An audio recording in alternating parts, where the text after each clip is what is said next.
Assalamualaikum warahmatullahi wabarakatuh. Di video kali ini kita akan belajar bahasa Indonesia. Materi yang pertama yaitu kalimat perintah. Apa itu kalimat perintah?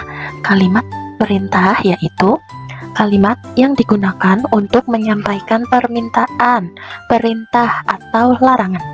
Tujuannya adalah untuk mengajak atau menyuruh seseorang melakukan sesuatu. Kalimat perintah itu jenisnya ada 3. Yang pertama perintah, yang kedua ajakan, dan yang ketiga larangan. Kalimat perintah yang pertama dalam bentuk perintah, contohnya tutup pintu, kerjakan tugasmu, jangan berlari. Nah, ini contoh dari kalimat jenis perintah. Kemudian selanjutnya kalimat ajakan, contohnya mari kita jaga lingkungan. Kemudian ayo kita belajar bersama. Nah, untuk kalimat ajakan ada tandanya biasanya. Kalau kalimat ajakan itu diawali dengan kata mari atau marilah. Bisa juga dengan kata ayo, ayolah. Seperti itu ya. Kemudian jenis yang selanjutnya yaitu kalimat larangan. Contohnya jangan menyontek. Kalau kalimat larangan itu tandanya ada kata jangan atau bisa juga ada kata dilarang. Nah, contoh lainnya ini, ambilkan gelas. Ambilkan gelas ini berarti kalimat perintah, ajakan, atau larangan? Iya, betul sekali, ini kalimat perintah. Contoh selanjutnya, kerjakan soal nomor 3. Itu termasuk kalimat perintah, ajakan, atau larangan? Iya, betul sekali, kalimat perintah. Dilarang masuk apabila terlambat. Ini contoh kalimat perintah, ajakan, atau larangan. Iya, betul sekali, kalimat larangan karena ada kata dilarang. Oke, materi selanjutnya yaitu mendeskripsikan benda sekitar kita. Kita main tebak-tebakan ya. Yang pertama, benda ini biasanya dipakai untuk menulis. Bentuknya ramping, ada tinta di dalamnya. Benda apakah itu? A. Buku, B. Pulpen, C. Penggaris, D. Tas ransel. Iya, betul sekali jawabannya yang B. Pulpen.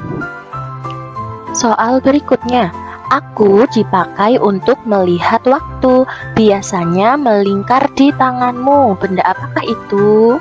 Benda untuk melihat waktu. A. Jam tangan, B. Kompas, C. Kalender, atau yang D. Vas bunga. Iya, betul sekali jawabannya yang A. Jam tangan. Selanjutnya, aku biasa dipakai untuk menggambar. Bentukku panjang dan bisa diraut. Untuk menggambar panjang bisa diraut. Benda apakah aku? A. Kertas, B. Pensil, C. Penghapus, atau D. Buku. Iya, jawabannya yang B. Pensil. Selanjutnya, aku digunakan untuk memotong kertas. Untuk memotong, aku tajam dan harus digunakan dengan hati-hati. Benda apa ya kira-kira? A. Krayon, B. Papan tulis, C. Gunting, atau D. lem. Betul, jawabannya C. Gunting. Soal berikutnya, bentukku panjang. Digunakan untuk mengukur benda. Angka-angkaku rapi dari kecil sampai besar. Aku adalah A. Penggaris, B. Buku, C. Pensil, atau D. Kalkulator. Benda panjang untuk mengukur benda. Iya, betul, jawabannya A. Penggaris. Selanjutnya, aku kecil dan bulat. Dipakai untuk menempelkan kertas. Aku lengket sekali. Siapakah aku? A. Kertas, B. Penghapus, C. Lem, atau D. Karet. Betul, jawabannya C. Lem. Selanjutnya, pilihlah jawaban yang tepat. Aku adalah alat yang selalu digunakan untuk membersihkan lantai. Alat apakah aku? Jawabannya yang mana? A, B, atau C? Betul, jawabannya yang C, sapu. Selanjutnya, Aku adalah alat yang digunakan untuk minum. Biasanya aku selalu ada di dapur dan meja makan. Alat apakah aku? Yang mana jawabannya? Iya, betul sekali. Jawabannya yang A, gelas. Selanjutnya, aku adalah alat yang digunakan untuk duduk. Aku bisa berada di ruang tamu, ruang makan, ataupun di kamar. Alat apakah aku? Betul sekali, jawabannya yang A, kursi. Selanjutnya, aku adalah benda yang digunakan untuk mengeringkan badan. Aku sering digunakan setelah mandi. Benda apakah aku? Jawabannya B, handuk. Nah, materi selanjutnya yaitu kita menebak nama tempat berdasarkan teks deskripsi. Coba kita tebak tempat apakah ini? Di sini ada dokter dan perawat. Orang datang untuk berobat dan memeriksa kesehatan. Kira-kira nama tempatnya apa ya? Iya, betul, jawabannya rumah sakit. Selanjutnya, di sini kita bisa membeli sayur, buah, dan kebutuhan sehari-hari. Tempatnya ramai dan banyak penjualnya. Tempat apakah ini? Jawabannya pasar. Oke, selanjutnya di sini ada rak-rak penuh buku. Kita dapat membaca dan meminjam buku. Suasananya tenang agar semua bisa belajar. Tempat apakah ini? Jawabannya perpustakaan. Oke, materi yang selanjutnya yaitu tentang fakta dan opini. Apa itu fakta? Fakta adalah pernyataan yang benar-benar terjadi dan dapat dibuktikan kebenarannya. Fakta itu kenyataan, hal yang benar terjadi. Contohnya, sekolah mulai pukul 7 pagi, fakta. Matahari terbit dari timur, itu fakta. Indonesia memiliki banyak pulau, itu fakta juga. Kemudian contoh lainnya, gula rasanya manis. Nah, itu fakta. Kemudian contoh lainnya, misalnya hari ini adalah hari Minggu, maka besok adalah hari Senin. Itu juga kalimat fakta. Karena benar setelah hari Minggu, yaitu hari Senin. Nah, sekarang apa itu opini? Opini adalah pendapat, pikiran, atau perasaan seseorang yang belum tentu benar bagi semua orang. Opini itu apa tadi? Pendapat.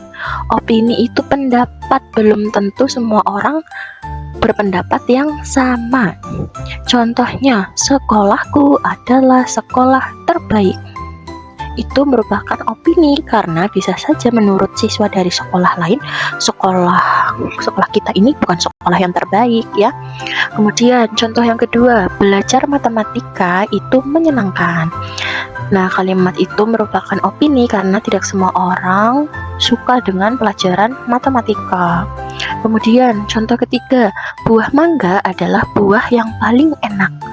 Itu merupakan opini karena tidak semua orang suka buah mangga, tidak semua orang buah kesukaannya itu buah mangga. Ada yang buah kesukaannya buah apel, jeruk, pepaya, semangka, dan lain sebagainya.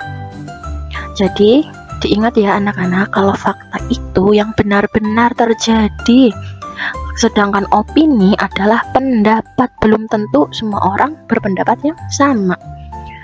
Nih ada contoh, sebuah teks bacaan berjudul Kebersihan Kelas Kami. Setiap hari Senin, siswa kelas 2 membersihkan kelas bersama-sama. Mereka menyapu lantai, menghapus papan tulis, dan merapikan meja. Kelas 2 adalah kelas yang sangat rapi. Menurut Dika, kelas mereka adalah kelas paling nyaman di sekolah. Guru selalu mengingatkan agar semua siswa menjaga kebersihan, agar belajar menjadi menyenangkan. Nah, perhatikan soalnya. Tulislah fakta atau F, opini atau O pada pernyataan di bawah ini. Kalau fakta kita tulis F, kalau opini kita tulis O. Nomor 1, Siswa kelas 2 membersihkan kelas setiap hari Senin. Betul apa salah? Fakta atau opini? Dibaca di kalimatnya, setiap hari Senin siswa kelas 2 membersihkan kelas. Ya betul, berarti itu fakta karena benar ya, membersihkan kelasnya setiap hari Senin. Kemudian nomor 2, mereka menyapu lantai dan merapikan meja. Menyapu lantai dan merapikan meja. Ya betul, mereka menyapu lantai, menghapus papan tulis dan merapikan meja. Berarti fakta. Fakta ditulis F. Kemudian nomor 3, kelas 2 adalah kelas yang sangat rapi. Di teks ada tulisan kelas 2 adalah kelas yang sangat rapi, tapi kalimat itu bukan fakta ya, melainkan opini. Kenapa opini? Karena belum tentu semua siswa di sekolah tersebut mengatakan kalau kelas 2 yang sangat rapi. Bisa saja siswa kelas 5 mengatakan kalau kelas 5 yang paling rapi, atau bisa juga siswa kelas 1 mengatakan kalau kelas yang paling rapi itu kelas 1 bukan kelas 2. Nah, jadi kalimat kelas 2 adalah kelas yang sangat rapi itu merupakan opini. Kemudian nomor 4, menurut Dika, kelas mereka adalah kelas paling nyaman di sekolah. Kita lihat ada kata menurut. Menurut siapa? Menurut Dika. Kalau ada kata menurut, itu sudah jelas ya, artinya ini kalimat opini, karena menurut Dika.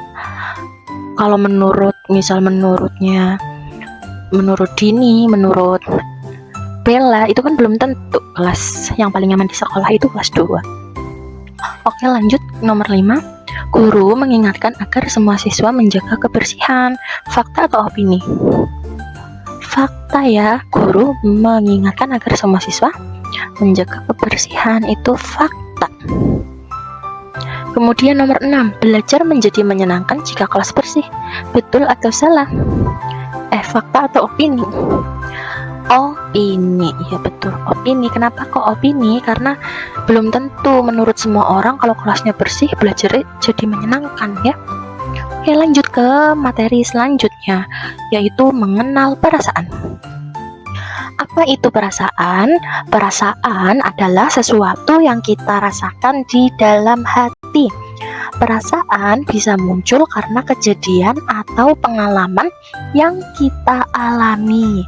Setiap orang punya perasaan yang berbeda-beda, dan semua perasaan itu boleh dirasakan. Yang penting kita belajar mengungkapkan dan mengelola perasaan dengan baik. Nah, ini lihat gambarnya, ada berbagai macam ekspresi. Ekspresi pertama ada ekspresi senang. Ketika kita senang, biasanya kita tersenyum atau tertawa. Kemudian ada ekspresi marah seperti ini ya, kalau sedang marah ekspresi wajahnya. Lalu ekspresi sedih. Ketika sedih, ekspresi kita seperti ini. Kemudian ada kaget atau terkejut. Nah, biasanya ada alasan kenapa kita merasakan sesuatu. Contohnya, aku senang saat membantu ibuku, atau bisa juga aku senang ketika mendapatkan hadiah, aku senang ketika bermain bersama teman-teman. Kemudian ada contoh lainnya, aku sedih saat gigiku sakit. Bisa juga aku sedih ketika ditinggal ibu pergi. Aku terkejut ketika mendengar suara petir dan lain sebagainya. Nah, di sini ada cerita berjudul Mimi Marah. Mimi marah karena bonekanya rusak. Kakaknya akhirnya minta maaf dan mereka bermain lagi. Pelajaran dari kisah Mimi yaitu kita boleh marah, tapi harus tahu cara untuk menenangkan diri. Bagaimana cara kita menenangkan diri saat marah? Caranya kita bisa dengan membersihkan mainan atau merapikan rumah supaya emosi kita, perasaan marah kita perlahan menghilang. Bisa juga dengan melukis atau menggambar, kemudian bermain dengan hewan peliharaan kita. Bisa juga dengan mendengarkan musik, mendengarkan ayat suci Al-Quran, atau bisa juga ketika kita sedang marah, supaya marahnya hilang, kita langsung mengucap istighfar, astagfirullahaladzim, astagfirullahaladzim. Seperti itu ya anak-anak. Nah, materi yang selanjutnya yaitu tentang menceritakan gambar seri. Apa itu gambar seri? Gambar seri adalah kumpulan beberapa gambar yang tersusun secara berurutan dan menceritakan suatu peristiwa. Setiap gambar menunjukkan kejadian yang berbeda tetapi saling berhubungan. Kita langsung lihat contohnya. Ini ada 4 buah gambar. Gambar-gambar ini saling berhubungan satu sama lain. Nah, kita bisa membuat cerita dari 4 gambar ini. Misalnya, gambar yang pertama, ada 2 orang anak sedang bermain bola. Ketika bermain bola, misalnya ini namanya Edo, ini Dani. Ketika sedang bermain bola, Dani tidak sengaja menendang kaki Edo. Nah, lanjut ke gambar kedua. Edo pun terjatuh karena ditendang oleh Dani kakinya. Gambar yang ketiga, kelanjutannya, setelah jatuh, Edo menemui dokter untuk memeriksakan lukanya. Nah, setelah itu, Edo dan Dani itu meminta maaf kepada Edo karena telah tidak sengaja membuat Edo terjatuh. Nah, seperti itu yang namanya gambar seri. Ada contoh lainnya, ada 4 gambar lagi. Gambar pertama, yaitu 3 orang anak perempuan sedang bermain lompat tali di sebuah taman.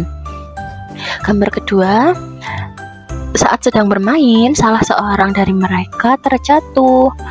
Kemudian mereka saling membantu anak yang terjatuh untuk membawanya pulang. Nah, setelah sampai di rumah, mereka mengobati kaki yang luka. Nah, seperti itu contohnya. Ada lagi, ini mengurutkan gambar seri. Ada gambar nomor 1, gambar mandi, nomor 2, gambar berpakaian, nomor 3, merapikan tempat tidur, dan nomor 4, gambar sedang menyisir rambut. Kira-kira urutan yang benar yang mana dulu? Nomor 1, 2, 3, atau 4? Iya betul, harusnya nomor 3 terlebih dahulu. Kita bangun tidur, kemudian kita merapikan tempat tidur. Setelah tempat tidurnya dirapikan, lalu kita apalagi? Mandi dulu, atau berpakaian dulu, atau menyisir? Betul, kita mandi dulu. Setelah merapikan tempat tidur, kita mandi. Setelah mandi, kita berpakaian. Ya, kita berpakaian. Setelah berpakaian, baru kita menyisir rambut. Nah, betul. Selanjutnya ada soal. Sebentar lagi adik akan masuk jenjang sekolah dasar.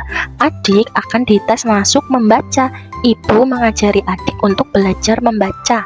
Gambar yang tepat sesuai dengan bacaan di atas yaitu, berarti gambar ibu sedang mengajari adik belajar. Yang mana kira-kira? Ini atau ini? Iya betul, gambar yang ini. Gambar ibu sedang mengajari adik membaca. Oke, materi selanjutnya yaitu huruf kapital. Kapan ya kira-kira kita harus menggunakan huruf kapital? Kita dapat menggunakan huruf kapital untuk huruf pertama di awal kalimat. Contohnya ini, mari menuju ke ruang kelas. Kita lihat huruf pertama yang paling depan. Ini hurufnya. Ini huruf kapital atau bukan? Betul, huruf kapital, huruf M kapital. Kalau M yang bukan kapital, huruf M biasa, itu yang seperti ini ya. Nah, jadi ini sudah betul. Huruf paling depan harus huruf kapital, bukan huruf kecil yang seperti ini. Lanjut contoh yang kedua. Di mana letak buku itu? Kita perhatikan huruf yang pertama ini. Huruf D, ini sudah kapital atau belum? Iya betul, sudah kapital ya. Kalau huruf D yang bukan kapital itu bentuknya seperti ini kurang lebih. Nah, seperti itu ya. Kapan huruf kapital bisa digunakan lagi? Yaitu pada huruf pertama unsur nama orang. Contohnya Bapak Ketut. Nah, huruf depannya ini sudah benar ya, huruf kapital B-nya. Nah, kemudian ini Ketut. Ketut itu nama orang, maka K-nya pakai K kapital. Contoh lainnya, Juliana Silva. Nih, ini yang depan, huruf depan memang betul kapital. Kemudian ini Silva. Silva kan ini bukan di yang paling depan kan? Harusnya yang paling depan kan ini. Tapi karena ini nama orang, makanya huruf yang paling depan di kata Silva itu pakai huruf kapital juga. Ini kalau di sini kan hanya huruf pertamanya saja yang besar, karena di sini itu tidak ada nama orangnya kan. Di mana letak buku itu? Nah, tidak ada nama orangnya, maka huruf-huruf selanjutnya itu kecil. Sementara ini ada nama orangnya. Nih contoh selanjutnya. Nah, ini ada contoh selanjutnya, perhatikan. Ada tulisan seperti ini, hari ini saya pergi ke pasar. Ini hanya sudah kapital atau belum? Belum ya, berarti ini salah. Yang benar seperti ini, hanya menggunakan huruf H kapital. Contoh selanjutnya, ini besok saya tidak di rumah. Ini betul atau salah? Huruf B-nya sudah kapital atau belum? Belum, berarti masih salah. Yang betul seperti ini, menggunakan huruf B kapital. Contoh yang selanjutnya, diperhatikan aku bermain bersama Arin. Ini A-nya sudah kapital atau belum? Ya betul, sudah kapital. Tapi ini penulisannya masih salah. Kenapa? Kuncinya di sini. Ini ada kata Arin. Arin itu nama orang. Kita lihat hurufnya, ini huruf A-nya sudah kapital atau belum? Belum ya. Harusnya kalau nama orang itu menggunakan huruf kapital depannya. Jadi ini masih salah. Yang betul seperti ini. Aku bermain bersama Arin. A yang paling depan ini kapital, betul. Kemudian Arin, A-nya menggunakan kapital, sudah betul seperti ini. Materi selanjutnya yaitu memahami penggunaan kata tanya. Dulu, apa itu kata tanya? Kata tanya adalah kata yang digunakan untuk menanyakan informasi seperti orang, benda, waktu, tempat, cara, atau alasan. Kata tanya yang pertama, apa? Kata apa digunakan untuk menanyakan barang, peristiwa, atau hal tertentu. Contohnya, apa yang kamu bawa di dalam tas?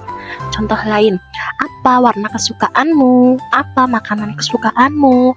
Apa hobimu? Gitu ya. Kemudian kata tanya yang kedua, siapa? Kata siapa berfungsi untuk menanyakan nama orang. Contohnya, siapa nama gurumu? Siapa namamu? Seperti itu ya. Kemudian kata di mana fungsinya untuk menanyakan tempat atau lokasi. Contohnya, di mana rumah kamu? Di mana tempat tinggal kamu? Seperti itu ya. Kemudian kata kapan. Kapan digunakan untuk menanyakan waktu. Bisa hari, bisa tanggal, atau jam. Contohnya, kapan kita mulai belajar? Kapan kita pulang sekolah? Kapan kita ulangan? Nah, untuk kata yang kelima yaitu mengapa. Fungsinya untuk menanyakan suatu alasan atau sebab. Contohnya, mengapa kamu terlambat? Mengapa kamu menangis? Mengapa kamu tersenyum? Dan lain sebagainya. Kata selanjutnya yaitu bagaimana. Bagaimana berfungsi untuk menanyakan cara atau proses. Contohnya, bagaimana cara membuat kue? Bagaimana cara menggunakan sepatu roda? Bagaimana cara untuk menjaga kesehatan? Seperti itu ya contohnya. Nah, materi selanjutnya yaitu tentang subjek, predikat, objek atau biasa disebut dengan SPO. Subjek yaitu pelaku.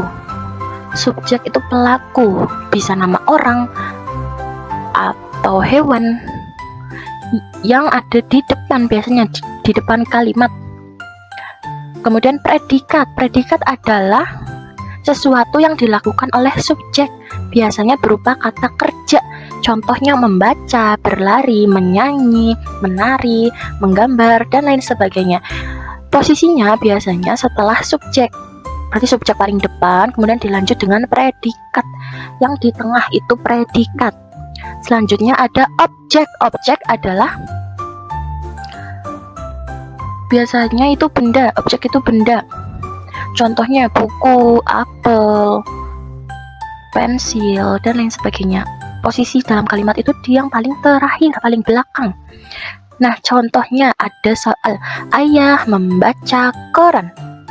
Ayah membaca koran. Subjeknya adalah Ingat, subjek itu yang paling depan, yang ada di paling depan di kalimat. Ayah, ayah membaca koran. Subjeknya adalah A ayah, B membaca atau C koran. Betul, A ayah. Subjek itu yang paling depan. Ini paling depan, ayah. Ini subjek, SPO. Subjek, predikat, objek. Lanjut contoh berikutnya. Sinta memetik bunga. Subjeknya adalah A Sinta, B memetik atau C bunga. Ingat, subjek itu yang paling depan, biasanya nama orang. Berarti jawabannya iya betul, jawabannya A Sinta. Sinta itu subjek, predikatnya memetik, objeknya bunga. Oke, lanjut soal berikutnya. Paman memelihara kucing. Predikatnya adalah, predikatnya yang mana? Predikatnya paman memelihara atau kucing? SPO, subjek, predikat, objek. Betul, predikatnya B, memelihara. Nih, subjeknya berarti paman, subjek paling depan. Predikat yang di tengah-tengah biasanya berupa kata kerja memelihara, ini predikat. Objeknya kucing.